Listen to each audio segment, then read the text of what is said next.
এইবাৰ কম বৰষুণৰ লগতে এই বছৰ দেশত হ'ব পাৰে খৰাং। ব্যক্তিগত সংস্থা স্কাইমেট ৱেডাৰে সোমবাৰে কয় যে ভাৰতত এই বছৰ বৰষুণ কম হোৱাৰ সম্ভাৱনা আছে।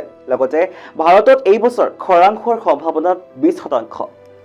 বাৰিষা কালত একেৰাহে 4 বছৰ স্বাভাৱিক আৰু অস্বাভাৱিকতকৈ অধিক বৰষুণ হোৱাৰ পাছত কৃষিখণ্ডৰ বাবে চিন্তনীয় বিষয় হৈ পৰে।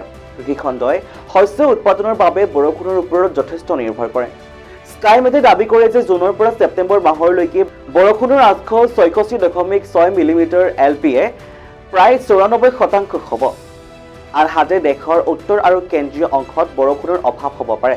গুজৰাট, মধ্যপ্ৰদেশ আৰু মহাৰাষ্ট্ৰত জুলাই আৰু আগষ্ট মাহত হোৱা বৰষুণৰ পৰ্যাপ্ত নহ'ব। পঞ্জাৱ, হাৰিয়ানা, ৰাজস্থান আৰু উত্তৰ প্ৰদেশত স্বাভাৱিকতকৈ কম বৰষুণ হোৱাৰ সম্ভাৱনা আছে। সংস্থাটোৰ প্ৰতিবেদনত কোৱা হৈছে যে অতিৰিক্ত বৰষুণৰ কোনো সম্ভাৱনা নাই।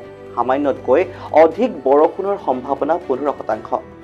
স্বাভাৱিক বৰষুণৰ সম্ভাৱনা 25% আৰু স্বাভাৱিকতকৈ কম বৰষুণৰ সম্ভাৱনা 40%।